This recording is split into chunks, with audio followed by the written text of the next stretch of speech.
해마다 이맘때가 되면 3주 정도 해서 이렇게 고향을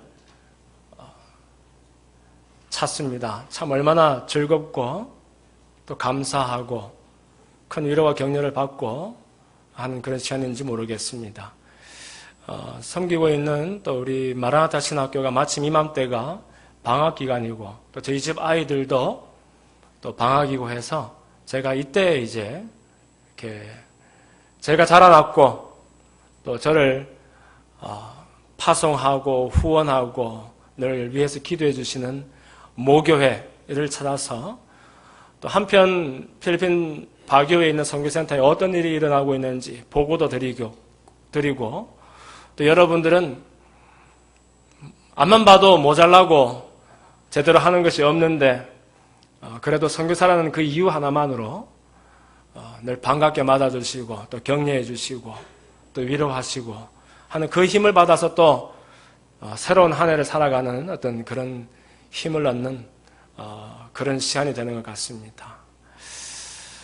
선교센터의 일들이 그야말로 초자연적이라는 표현이 맞는 것처럼 사람의 생각을 뛰어넘어서 참 하나님께서 너무 아름답게 인도해 주시고 그 지경을 놀랍도록 넓혀 주셨어요.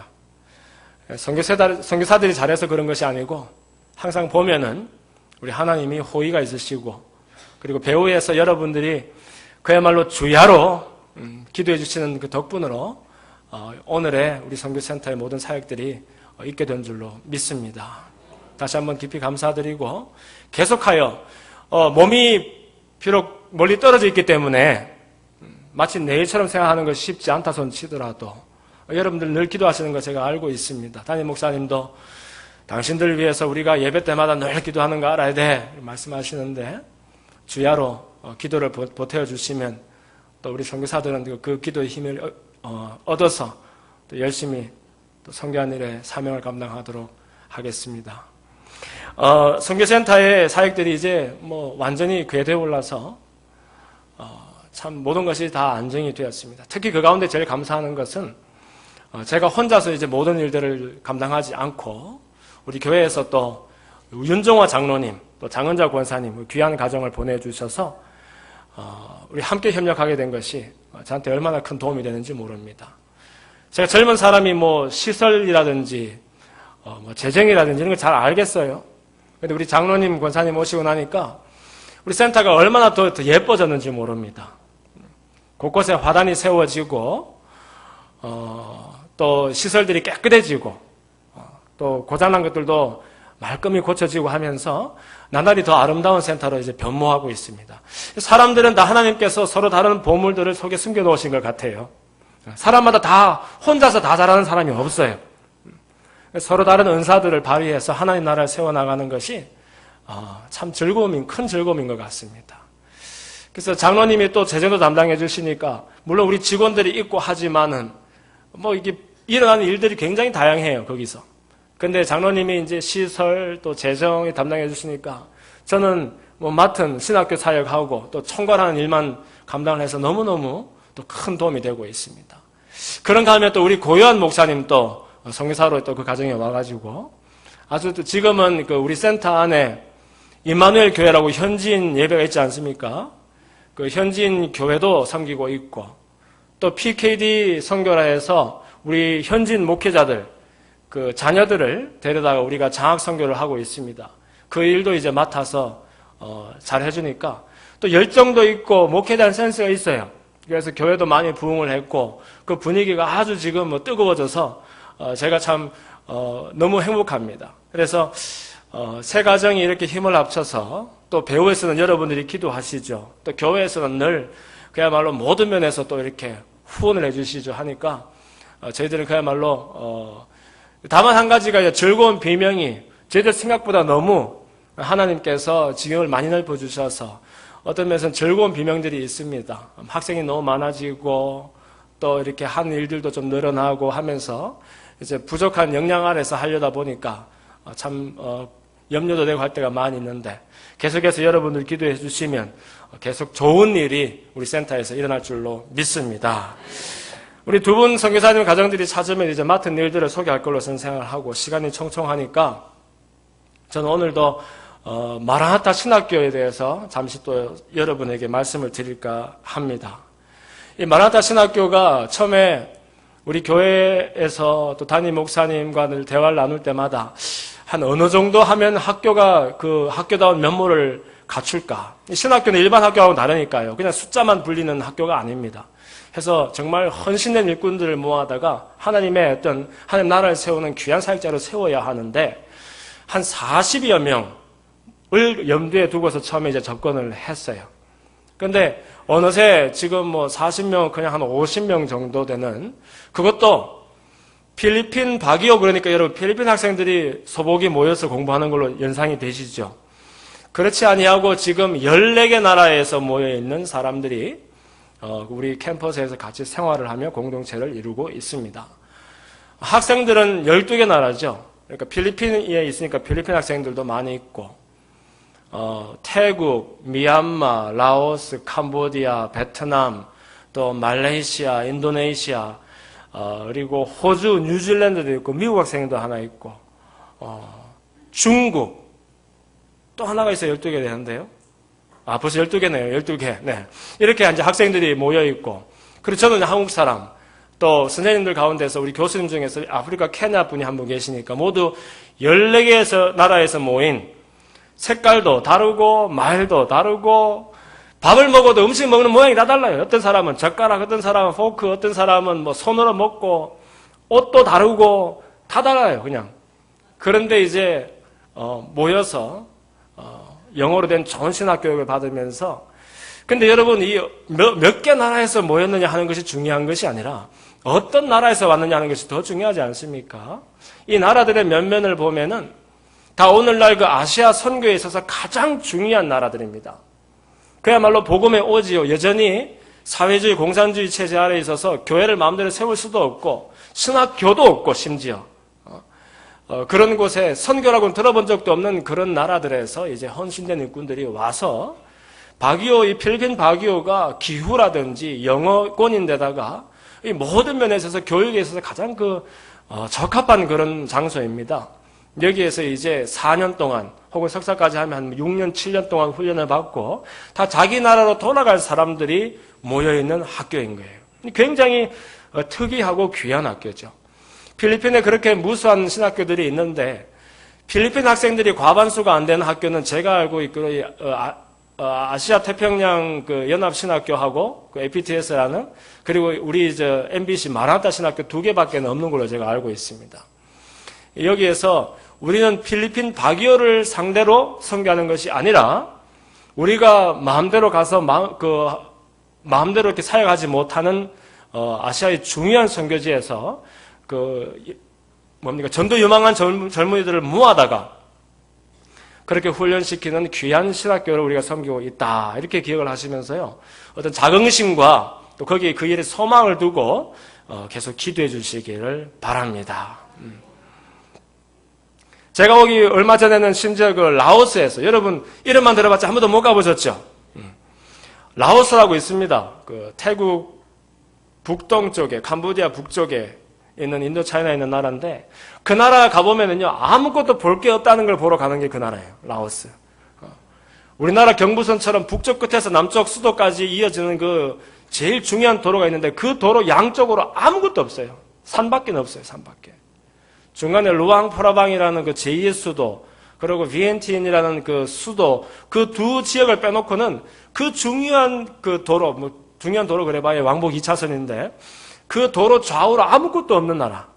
세계에서 가장 가난한 나라들 중에 하나인데 거기에서도 요번에 그 라오스 사바네케시라는 곳에서 여학생 2명, 남학생 1명이 이제 마라나타 신학교에서 공부를 하겠다고 등록을 했습니다.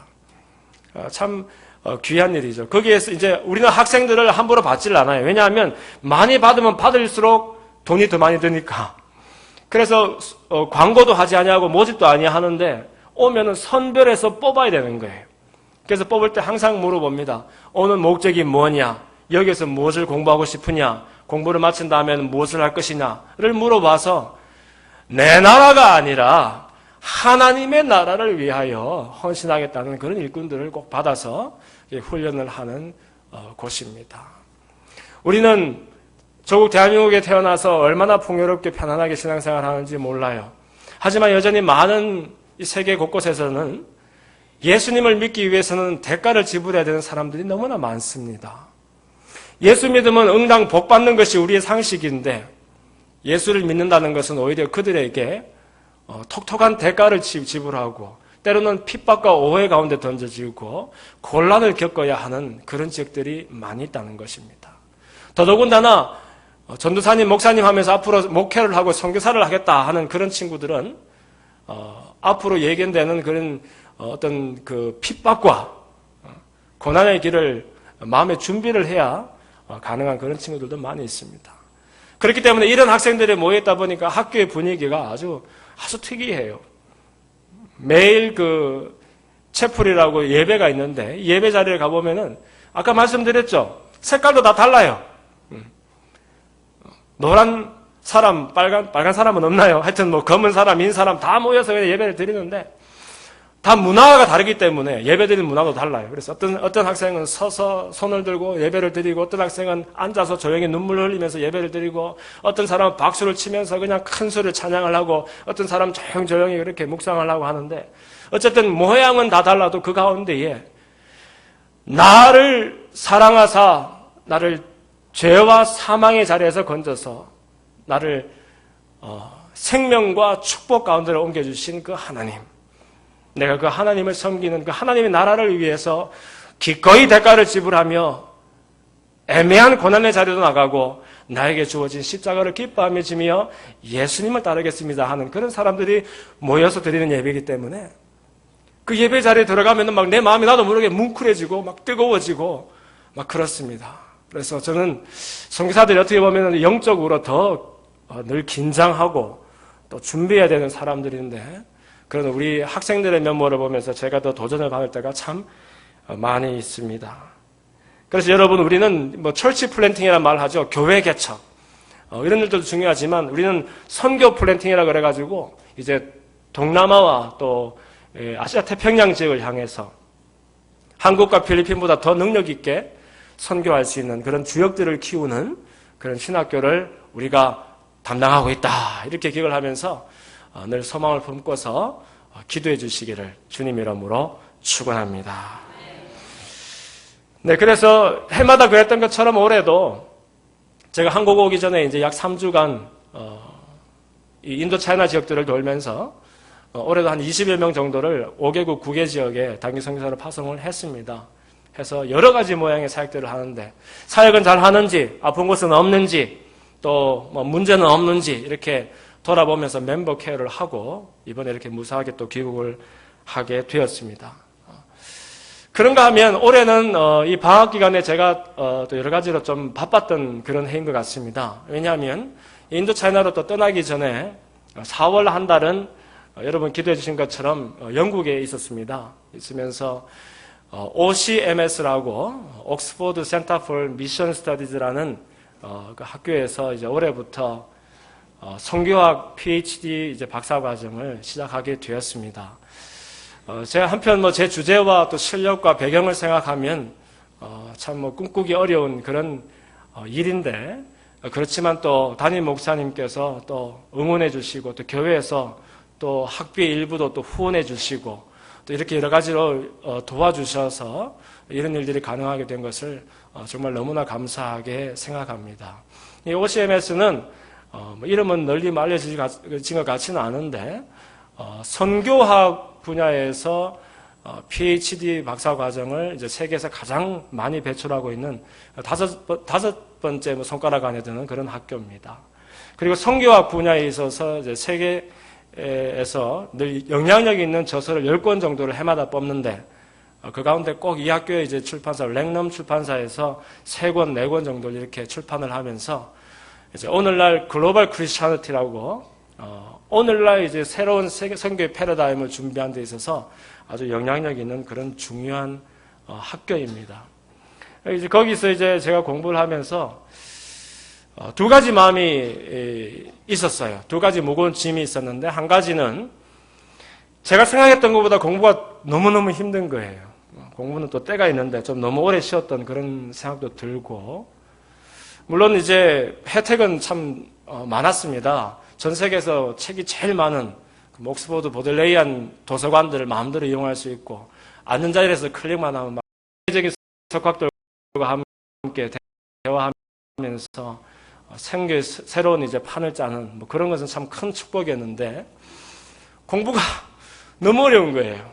뭐 똑똑한 사람들 다 모여서 하다 보니까 막 책을 막 책장으로 넘기는 게 아니라 막 책으로 막 넘기면서 보는 사람들이고, 그 사람들은 저는 꼼꼼히 들여다봐야 무슨 말인지 알겠는데, 이렇게 해서 교회에서 응원도 하고 기도도 하시는데 내가 제대로 해낼 수가 있겠는가 하는 어떤 그런 마음의 무거운 짐도 좀 있고, 사실 또 한편으로는 제가 뭔데 우리 동료 교육자들도 사실 교회에서 늘 헌신하면서 수고하면서 또 여전히 또 배움에 목말라하고, 또 그 어떤 그 문이 안 열려서 하시는 분들도 계실 텐데, 또 제가 또 뭔데 선교사라는 이유 하나로 또 이렇게 또 좋은 혜택을 누리나 생각하니까 미안한 마음도 들고, 뭐 그런 두 가지 마음이 교차했었습니다. 근데 여러분, 이제 뭐 공부를 위해서 그걸 하는 것은 아니고요. 제가 그곳에서 하는 연구가 아시아 선교사 훈련을 하는 그 방법론에 대해서 연구를 이제 하게 됩니다. 이것은 제가 지금 맡은 사역과 아주 밀접한 연관이 있는 것이지요. 그래서 오늘날 우리 한국 선교의 대부분의 컨텐츠는 서양에서 온 것입니다. 한국 교회가 서양으로부터 서양 교회에서 선교를 받았으니까요. 그래서 우리 가르치는 방법도 내용도 다 서양 교회일 것이에요. 그래서 이걸 가지고 또 우리도 훈련을 시켜서 아시아로 이제 선교사들을 보내보면 이게 맞지가 않은 거예요. 내용도 방법도 맞지가 않아서 이제 큰 반성이 일어나고, 지금은 이제 아시아 선교는 아시안 교회에서 해야 되고, 그 방법과 어떤 내용에 있어서 새로운 접근이 필요하다 하는 그런 시절이어서 제가 이제 하는 연구도 여기에 사역에 큰 도움이 되는 어떤 그런 공부가 되는 것 같습니다. 여러분, 좋은 일도 남의 집 애한테 좋은 일이 있으면 왠지 기분이 안 좋아요. 그런데 남의 집 의 일로 생각하지 마시고요. 우리 교회에서 어쨌든 그래도 자라난 김다니엘 목사가 또 선교를 하는데, 실은 이제 신학교를 이렇게 담당하고 이끌어가면서 또 제가 또 학위도 필요하고 또 공부도 계속 해야 되고 하는 그런 부분이 많았습니다. 그래서 우리 교회 출신이 또 우리 교회 선교센터의 또 센터장이 이제 또 하나님 길을 열어주셔서 또 좋은 곳에서 좋은 것을 배우는구나, 이렇게 좀 함께 기뻐하시면서 또 기도를 보태주시면 저는 또 마음의 무거운 짐을 가지고 있지만은 그래도 힘을 내어서 뭐 죽이 되든지 밥이 되든지 하여튼 한번 열심히 해보려고 합니다. 여러분 기도로 응원해 주시기를 부탁하겠습니다.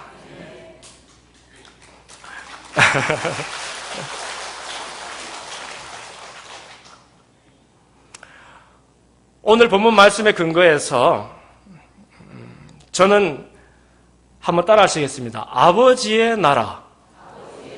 네, 아버지의 나라라는 그런 제목으로 하나님 말씀을 나누기를 원합니다.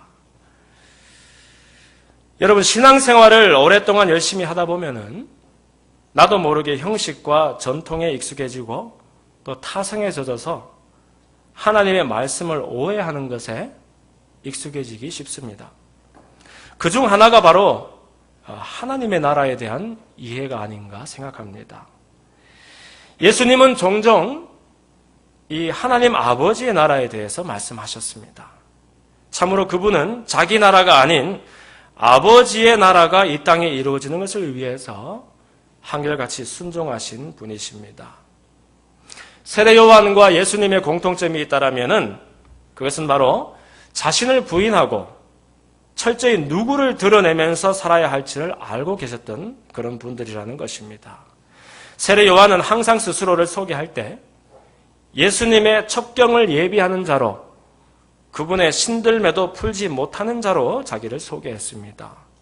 그런가 하면은 또 예수님은 흥하고 나는 쇠해야 한다라고 말했습니다.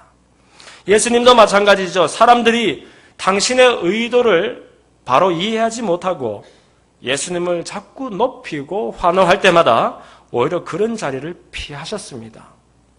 그러면서 항상 당신을 보내신 아버지의 뜻을 행하기 위해서 온 사람으로 말씀하셨습니다. 심지어 너무나 고통스러워서 자신의 입장에서는 가능하면 피하고만 싶었던 그 십자가에서의 죽음까지도 그러나 아버지여 아버지의 원대로 하옵소서라고 기도하시면서 끝까지 순종하셨습니다. 바로 내 나라가 아니라 아버지의 나라를 위해서 살았던 거룩한 화신이요 또 표상입니다. 오늘 저와 여러분은 과연 하나님의 나라는 무엇을 말하는 것일까? 천국은 어디 있을까? 그 나라를 위해 산다는 것은 무엇을 말하는 것일까? 함께 살펴보기를 원합니다. 오늘 본문이 있는 요한복음 6장에 이르러서 보니까 이미 이때 예수님은 슈퍼스타가 되셨어요. 그렇죠. 가나 혼인잔치에서는 손님이 오면은 발을 씻길 그 결례, 정결 예식에 쓰일 돌 항아리 6에 담겨져 있던 그 맹물을 최고급 포도주로 바꾸는 그런 역사로 시작을 하셨습니다.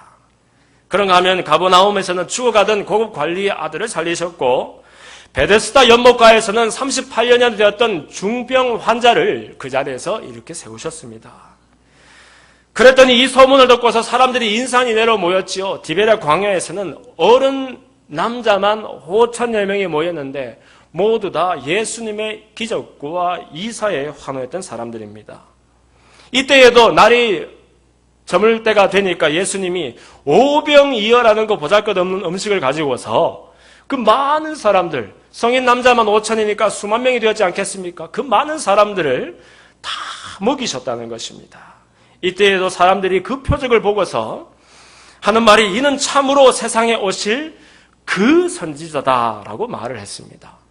여기서 그 선지자란 말이 뭡니까? 이 그 선지자다 하는 것은 유대 사람들 마음속에 모두가 옛날부터 부모님께로부터 전해 들었던 어떤 기대의 이야기가 있었는데 모세도 말했지 않습니까? 장차 하나님이 예비하신 그 특별한 선지자가 올 것이다. 이러이러한 모양으로 올 것이다. 라고 예언했는 것처럼 예수님이 정말 전무후무한 그런 이적과 기사를 일으키면서 오셨기 때문에 사람들은 드디어 올 것이 왔다.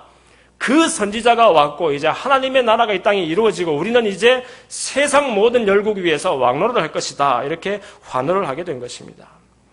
그러나 이때에도 예수님은 예수님의 의도를 알지 못하고 자기들 나라에 연연하는 그 사람들 앞에 개탄하시면서 예수님을 임금 삼으려는 사람들을 피해서 밤에 풍랑이 몹시 일 때에 바다 한가운데에서 벌벌 떨고 있는 제자들을 만나주시고 그 배에 오르셔서 가버나움 그 반대편으로 함께 옮겨가신 것은 우리가 잘 아는 이야기입니다. 자, 문제는 그 이튿날, 오늘 본문 22절이 시작하는 이튿날 하는 것이 바로 그 이튿날입니다.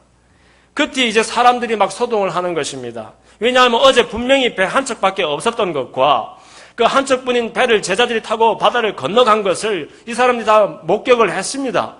그리고 분명한 것은 예수님이 그 배에 함께 오르지 아니하셨던 것인데 문제는 예수님이 온데 간데 없는 것입니다. 아무리 찾아도 찾을 수가 없으니 이 사람들이 아마 제자들을 찾으면 예수님의 행방을 알 수 있지 않겠는가 해서 3, 4, 5 모여서 바다를 건너는데 웬걸 바다 건너 가버나움에 다다라 보니까 정말로 거기에 홀로 산에 오르셨던 예수님이 제자들과 함께 있는 것입니다. 그때 사람들이 이제 물어보지요. 랍비여 언제 여기에 오셨습니까? 이것은 아니 몇 시에 오셨습니까? 이렇게 물어보는 질문이 아니라 어떻게 이 먼 거리를 배도 없이 이렇게 홀로 여기까지 오셨습니까? 하는 놀라움을 말하는 것입니다. 그런데 그때 예수님께서는 이들의 질문에 하시는 대신에 마음속에 있던 아주 중요한 이야기를 끄집어내십니다. 그 이야기가 너희가 나를 찾는 것은 표적을 본 까닭이 아니요 떡을 먹고 배부른 까닭이로다 이렇게 말씀하셨어요.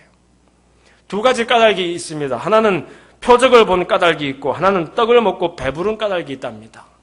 여러분 여기서 표적을 본 까닭이라는 것은 그냥 눈으로 기적을 바라보는 그것을 말하는 것이 아니라 사실 모든 기적과 이사는 이 세상에 그 뒤에 메시지가 있지 않습니까? 예수님이 가는 곳곳마다 귀신을 쫓고 죽은 사람을 살리고 병든 자를 고치고 하실 때에는 그런 기적 뒤에 드러내 보이시고자 하는 특별한 메시지가 있는 것입니다. 바로 하나님의 아들로 참떡으로 이 땅에 오신 예수님을 드러내 보이셔서 하나님께 영광을 드리고 이제 장차 하나님께서 하실 일을 이루시기 위하여 기적을 보여주신 것입니다. 그러므로 표적을 제대로 보는 사람이라면 예수님이 기적을 보고서 그 기적을 보는 것이 아니라 하나님을 보고 아들을 통하여 일하실 하나님의 영광을 바라봐야 한다는 것입니다. 그래서 그 표적을 보고 와야 되는데 너희들은 표적을 보고 온 것이 아니라 내가 어제 너희들에게 나눠서 먹여준 떡을 먹고 배가 불러서 왔구나 이렇게 말하는 거예요. 이게 무슨 말이냐 하면 그 사람들이 어디 정말로 배가 고파서 떡 한 번 더 먹어보겠다고 그 바다를 건너왔겠습니까? 그것이 아니라 어제 먹었던 그 떡 먹었던 생각을 해보니까 이분이 누군지 그거는 내가 모르겠고 그런 프로가 있더라고요. 여러분 모르시겠지만 그거는 내가 모르겠고 이분이 누구신지 그러나 적어도 이분하고 같이 있으면 방금 내가 떡 먹는 것처럼 나에게 무슨 특혜가 있고 나에게 무슨 이익이 있고 무슨 좋은 일이 생길 것 같으니까 이분을 한번 따라가 보자 하는 그런 기대가 생겼다는 것입니다. 예수님 너무 마음 아파하시는 거예요. 야, 이 녀석들아, 내가 내 아버지를 너희에게 보여주려고 오병 열어가지고 그 수많은 사람들을 먹이고 수고했는데 너희들은 내 아버지를 보기는커녕 그 눈앞에 떨어지는 떡덩어리에 눈이 멀어서 나를 여기까지 쫓아왔느냐 하는 이야기가 되는 것입니다. 그러면서 예수님 하시는 말씀이 썩을 양식을 위해서 일하지 말고 영생토록 있는 양식을 위해서 일해라 이렇게 말하는 거예요. 얼마나 많은 순간 우리도 하나님을 섬기고 하나님 나라를 세운다라고 말하지만 나도 모르게 영원한 양식보다는 썩어 없어질 양식에 더 마음이 졸여서 기도할 때가 많이 있지 않습니까? 첫째 교회가 있고 모든 사람들이 다 하나님 나라를 섬기는 것처럼 말하지만 하나님 나라가 어디 있습니까? 다 내 나라입니다. 내 기도의 10가지를 다 뜯어보면 8, 9은 다 내 나라가 잘 되는 것입니다. 내가 건강해야 되겠고 내가 더 많이 가져야 되겠고 내 자식들이 잘 되어서 기쁨을 누려야 되겠고 다른 사람들한테 인정도 좀 받았으면 좋겠고 내 나라지 하나님 나라가 아닙니다. 예수님 말씀하실 때 니네들에게 나눠줬던 그 떡을 기억하고 나를 찾아왔느냐? 그 떡을 주시는 내 아버지를 봐야 되지 않느냐라고 말씀하시는 것입니다. 이러니까 사람들이 이제 조금씩 눈을 뜹니다. 그러면은 우리가 어떻게 하여야 하나님의 일을 하오리까? 좋은 질문이죠. 세상에 공장이 있다라면은 그것을 얻기 위해서 우리가 어떤 일로 수고를 해야 되겠습니까? 질문하는 겁니다. 그때 예수님 말씀하시는 것이 기가 막힙니다. 하나님께서 보내신 일을 믿는 것이 하나님의 일이니라. 믿으시면 아멘 하겠습니다. 아멘. 너희들이 많은 일로 수고하고 길쌈매는 것이 하나님의 일을 하는 것이 아니라 하나님이 너희들에게 보내주시니 곧 하나님의 아들을 믿는 그 일이 가장 중요하고 귀한 일이다라고 말씀해주고 있는 것입니다. 이때 믿는다라는 것은 그냥 예수님 감사합니다. 나를 구원해주시니 이제부터 내가 주님을 구세주로 섬기겠습니다. 그냥 이렇게 막연하게 믿는 그런 수준은 아닙니다. 장차 우리가 그 다음 말씀들을 읽어보면 늘 주님과 제자들과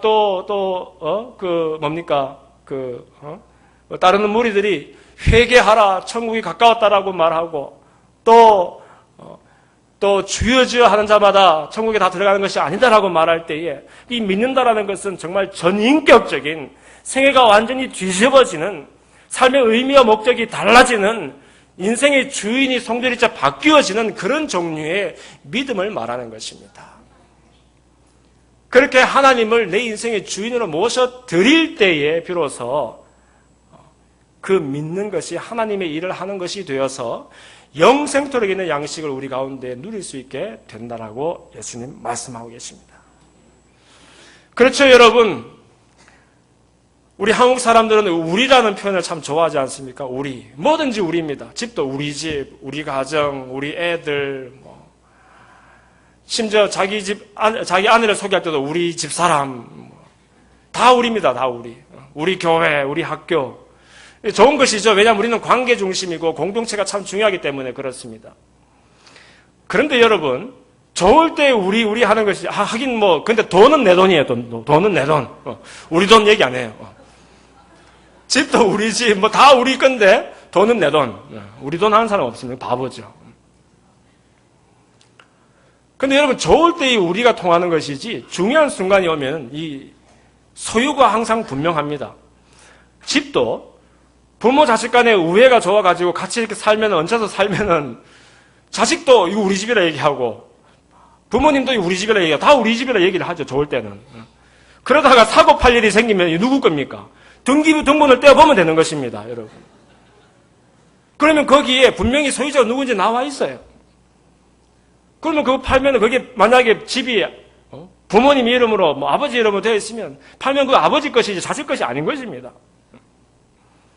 그것과 마찬가지로 우리 생애에도 소유주를 분명히 하는 것이 매우 중요합니다. 우리 좋을 때 늘, 왜냐하면 내 안에 주님이, 주님 안에 내가 거하는 동고동락하는 그런 새로운 삶을 살기 때문에 우리가 늘 같이 있다 해서 천국도 뭐 우리 것이고 뭐 다 얘기를 하는데, 인생도 뭐 하나님과 내가 같이 뭐 동행하는 것이 인생이고 얘기를 하는데, 여러분 그렇지 않습니다. 우리 인생이 누구 것입니까? 바로 하나님 아버지의 것입니다. 이것이 바로 우리가 늘 입버릇처럼 얘기하는 진정한 회개요. 이것이 바로 입버릇처럼 얘기하는 하나님을 믿는다는 것을 말합니다. 회개가 방향을 돌이키는 것이라면은 와서 하나님 죄송해요. 지은 죄가 많아서 눈물 한번 흘리고 용서를 구하면 그게 회개가 될 수 있습니까? 그것이 아닙니다. 정말 내가 지었던 죄가 너무 절절하게 크고 감당할 수가 없는데 크면 클수록 하나님이 나에게 베풀으신 은혜가 더 커서 그 은혜의 무게를 이기지 못해서 하나님 앞에 납작 엎드려서 주님, 내가 바보같이 지금까지 내 인생의 주인이 나인 줄로 착각하며 살았습니다.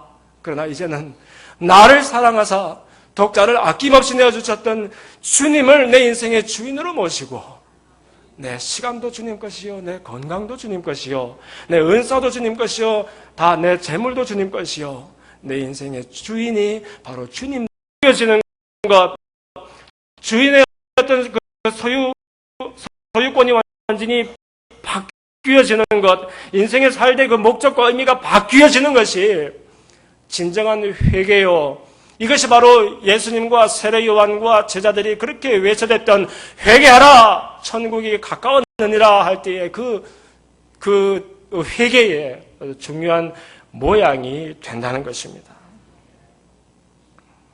사람들이 의아해합니다. 당신이 대체 무엇인데 그런 얘기를 합니까? 우리가 무엇을 보고 당신을 그렇게 믿겠습니까? 표적이 무엇입니까? 이제는 표적을, 증거를 한번 대보라고 요구를 합니다. 그러면서 우리 조상들은 다 만나를 먹었지 않습니까? 이런 얘기를 합니다. 유대 사람들에게 그 기억에 그들에게 가장 큰 기적은 바로 하늘로부터 신령한 만나가 떨어져서 40여 년간 먹을 것 마실 것 없는 그 광야에서 자기 조상들이 살아남았던 그 놀라운 사건입니다. 그래서 이 사람들이 만나라도 떨어지는 기적이 있어야 당신이 하는 말을 믿지 않겠습니까? 라고 말을 하고 있는 거예요. 이때 주님이 이렇게 말씀하십니다.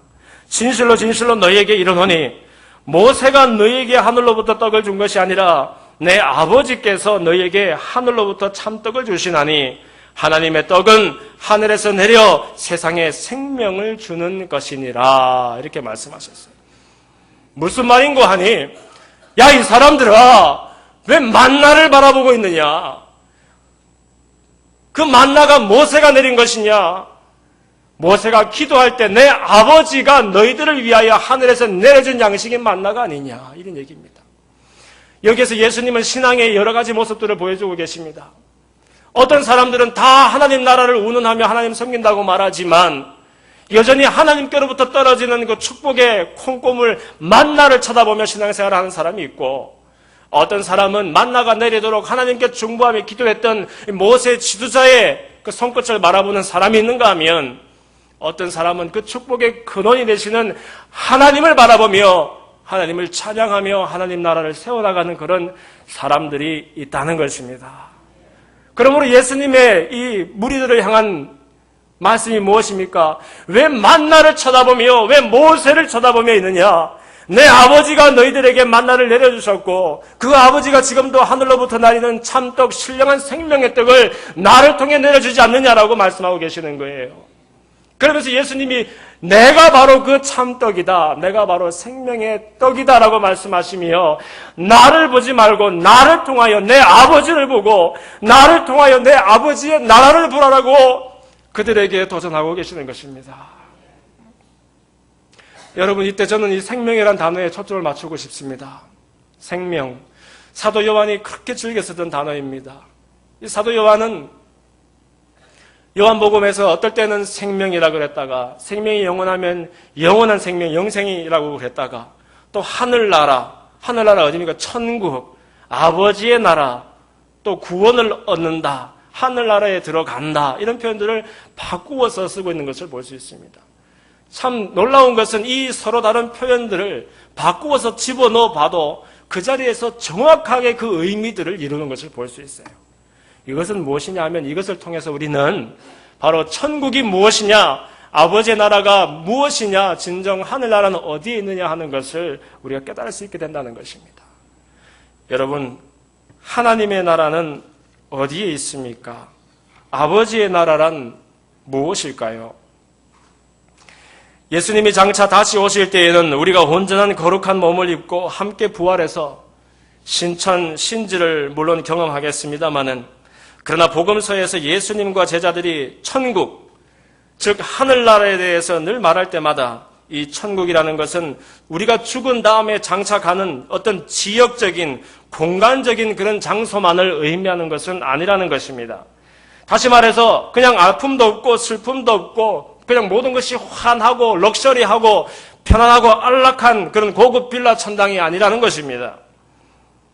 누가복음 11장 2절 말씀에는 아버지여 이름이 거룩히 여김을 받으시오며 아버지의 나라가 임하옵시며 할 때 이 아버지의 나라.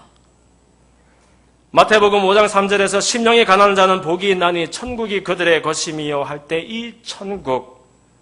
누가복음 17장 21절에 또 여기 있다 저기 있다고도 못하리니 하나님의 나라는 어디 있습니까? 너희 안에 있느니라 라고 말씀하실 때에 이 하나님의 나라라는 것은 지역적인 장소로서의 그런 나라가 아닌 것입니다. 우리말로 번역을 하니까 나라 그러니까 한국, 미국 같은 그런 나라가 연상이 됩니다만은 여러분 한 나라를 이룰 때 담임 목사님도 늘 말씀하시잖아요. 나라를 이루는 것은 물론 국토도 있어야 되겠고 국민도 있어야 되겠지만 그 나라의 소유권이 되는 것이 주권이라는 것이 중요하다고 말씀하시지 않습니까? 하나님의 나라를 말할 때 이 나라라는 것은 이 킹덤 오브 갓입니다. 이 킹덤은 왕국인데 왕이 와서 직접 다스리고 통치하고 이끌어가는 그 왕의 왕낸 주권을 말하고 있는 것입니다. 그러므로 우리가 하나님의 나라가 이 땅에 이루어지고 내 생의 천국이 펼쳐진다는 것은 내 인생에 내가 더 이상 주인이 아니라 하나님이 나에게 왕으로 오셔서 내 인생의 주인이 되어주시고 왕노릇 하시고 다스리실 때에 내 인생 가운데 이미 천국이 펼쳐지는 줄로 믿습니다. 우리 인생의 주인이 되어서 우리 생명으로 우리를 위하여 사는 그런 하나님과 단절된 삶을 사는 것이 아니라 예수님 통해서 하나님과 다시 연결되고 이제는 하나님이 주인이 되어서 살되 그분의 생명으로 살고 내가 드러나는 내 나라가 아니라 바로 하나님의 나라를 이뤄나가는 것이 바로 우리 생애 가운데 천국을 이루는 일인 줄로 믿습니다. 여러분, 여기에 제가 여러분과 나누고 싶은 어떤 중요한 내용이 있습니다. 우리가 얼마나 많은 순간 하나님을 섬긴다라고 말하고 하나님의 나라를 운운하지만 정말 우리는 하나님의 나라와 때로는 무관하게 살아가는 것처럼 볼 때가 너무나 많지 않습니까? 심지어 선교의 자리도 저는 마찬가지라고 생각합니다. 선교사들이 그냥 다만 문화가 다르고 어떤 지역적으로 멀리 떨어지는 곳으로 가서 내가 하고 싶은 것을 마음껏 그냥 마음대로 하면서 뭐 교회도 짓고 무슨 업적도 쌓고 다 중요하겠지만 그러나 내가 하고 싶은 대로 그냥 하면서 내 나라가 커지는 것을 이야기하면 그것은 하나님 나라 짓는 것이 아닌 것이에요. 그렇지만 하나님의 마음으로 하나님이 그들을 향한 하나님의 그 마음을 우리가 함께 가지고서 그들과 함께 아파하고 슬퍼하며 그들을 우리 그리스도 안에서 형제로 섬길 때 그들 가운데도 하나님의 나라가 임하게 된다는 것입니다.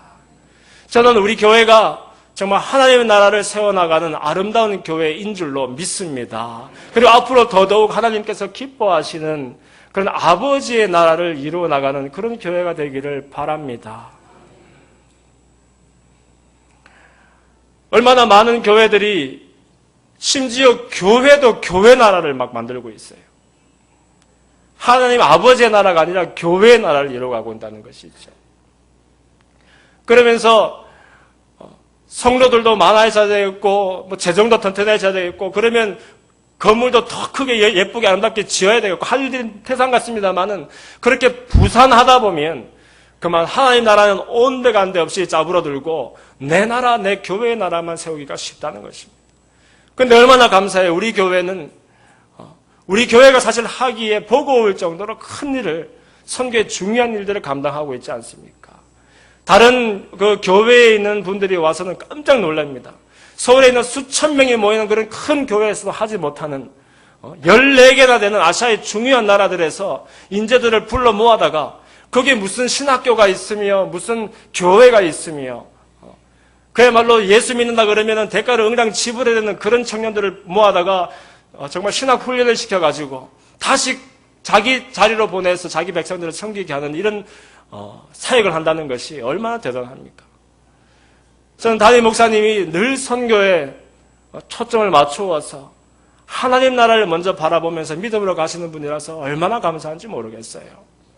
물론 우리가 과거에는 하나님 나라를 운운할 어떤 그런 형편도 안 되었던 것 같습니다. 조영기 목사님은 요한 3서에 늘 바탕을 두고서 말씀하셨잖아요. 사랑하는 자여 내 영혼이 잘됨 같이 내가 범사에 잘되고 강건하기를 내가 간구하노라 그러지 않습니까? 그러다 보니까 똑같은 메시지지만 그러나 그 똑같은 메시지를 사람들에게 희망과 소망을 주는 메시지로 말씀을 선포하셨어야 되는 거예요. 그래서 영혼이 잘되고 그래서 범사도 잘게 되고 강건해져서 하나님 나라를 세우자 하는 그런 시대에 필요한 메시지를 전하셨어요. 그런데 우리 담임 목사님은 로마서 12장 1, 2절 말씀 늘 이쁘처럼 말씀하시잖아요. 너희는 이 세대를 본받지 말고 오직 마음을 새롭게 함으로 변화를 받아 아버지의 선하고 기뻐하시고 온전하신 뜻이 무엇인지 분별하도록 하라. 이게 뭡니까? 이게 아버지의 나라인 거예요. 아버지의 나라. 내 생각대로, 내 취향대로, 내 이익에 연연해서 내가 하고 싶은 일을 골라서 하면 그게 내 나라 세우는 일이지 어디 하나님 아버지의 나라가 어디에 세워집니까? 내 교회가 그냥 잘되고 풍요로워지고 그냥 성도들이 즐거워지고 안락해지고 그런 것만 쫓아서 가기에도 바쁜 시절이지만 그러나 그런 중에 마음을 새롭게 함으로 변화를 받아서 하나님 아버지의 뜻이 어디에 있는지를 분별하라고 성경은 말씀하고 있지 않습니까? 이것은 우리가 살되 단 하루를 살더라도 그냥 내가 많이 가지고 누리고 높아지고 인정받는 일을 위해서 내 나라를 세우기 위하여 아둥바둥 살아갈 것이 아니라 바로 하나님의 나라를 생각하며 거기에 소망을 두며 믿음으로 살아갈 때 하나님의 나라와 의를 먼저 구하는 자마다 나머지 모든 것들을 책임져 주시는 하나님의 놀라운 복락을 체험하게 될 줄로 믿습니다. 여기에 비결이 있습니다, 여러분. 여기에 성공하는 성도의 삶의 비결이 있는 것입니다. 나머지 모든 것들을 더하실 것 같으니까 하나님의 나라와 의를 구하는 게 아니에요. 하나님의 나라와 의를 구하니까 나머지 모든 것들을 책임져 주시는 것입니다. 저는 여러분들의 속사정을 다 알지는 못합니다. 그러나 모르긴 해도 교회에 나오면 다 같이 천사처럼 환하게 웃는 우리 예쁜 성도님들이시지만 그러나 삶의 현장에서 치열하고 정말 누구와도 나누지 못하는 그런 마음의 고통과 문제들과 또 마음에 얼룩지고 찢긴 상처들이 저마다 다 아마 모르긴 해도 한 다발씩은 가지고 있으실지도 모르겠습니다. 그러나 여러분, 그러한 중에 만약 천국이 있다라면 그런 모든 문제들이 다 사라지는 그곳이 그 어떤 지역적인 공간이 천국이 아니라는 것입니다. 물론 아플 때에 우리가 낫고 건강해지는 것만큼 큰 축복이 어디 있습니까? 당연히 하나님의 인치신 택한 백성들은 그런 놀라운 복을 누려야 되는 줄로 믿습니다. 그러나 여러분, 그것이 다인 것 마냥 살아서는 아니 된다는 것입니다. 지금 다시 건강해져도 좀 있으면 다시 그 건강 내려놓고서 하나님 만나러 가야 되잖아요. 우리가 경제적인 어려움을 놓고 눈물로 토로하지만 설사 그것이 채워진다 한들 그것이 영원하지 않지 않습니까? 그러니까 예수님 말씀하시는 것이 그런 양식들이 의미가 없다는 것을 말하는 것이 아닙니다. 그러나 구하되 썩을 양식 위하여 일하지 말고 영생토록 하는 양식을 위하여 일하라고 주님은 말씀하고 있는 것입니다. 그러므로 저와 여러분은 단 하루를 살더라도 나를 죄와 사망에서 건져주신 내 하나님 아버지의 은혜와 사랑에 감격하여 내 아버지 영광 위해서 내 아버지의 나라 위에서 살아가는 그런 귀한 성도 되시기를 주님 이름으로 축원합니다. 말씀의 결론을 맺겠습니다.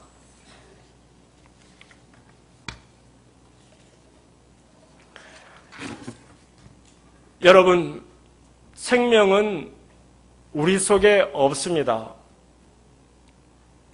하나님 속에서 하나님께서 창조하셔서 지었던 우리들은 모두가 생명의 사람들이었지만 우리가 죄에 져서 하나님과 분리되었을 때에 우리 속에 생명은 없습니다. 그러므로 우리가 살 유일무이한 길은 바로 하나님께 붙어 있는 것입니다. 예수님을 통하여 하나님께 다시 연결될 때에 그분의 생명이 우리 가운데 강소가 되어서 흘러넘치고 그러면 어떤 환경과 처지 가운데서도 기뻐하며 감사할 수 있는 천국이 우리 생애 가운데 이루어지게 되는 줄로 믿습니다. 어떤 처지와 형편 속에서도 그러나 내 속에 성령님을 통해서 하나님의 사랑이 확증되어지면 그 자리가 내가 지금 하는 일이 바로 천국일이요 천국이 되는 줄로 믿습니다. 그러므로 저와 여러분은 단 하루를 살더라도 이 하나님의 나라를 생각하는 사람, 저는 이 세상에 그토록 비극적인 아버지와 아들의 이야기를 들어본 적이 없습니다. 우리는 내 자식의 생명을 남의 생명 살리기 위하여 내어줄 수가 없습니다. 아무리 속을 새기고 못난 자식이라도 내 자식이기 때문에 내어줄 수가 없습니다. 그러나 우리 하늘 아버지는 어찌된 일인지 둘도 아니요 셋도 아니요 단 하나밖에 없는 독자 예수님을 아낌없이 내어주시면서 저와 여러분에게 그분의 생명을 주시기를 소원하셨습니다. 그러므로 저희는 살되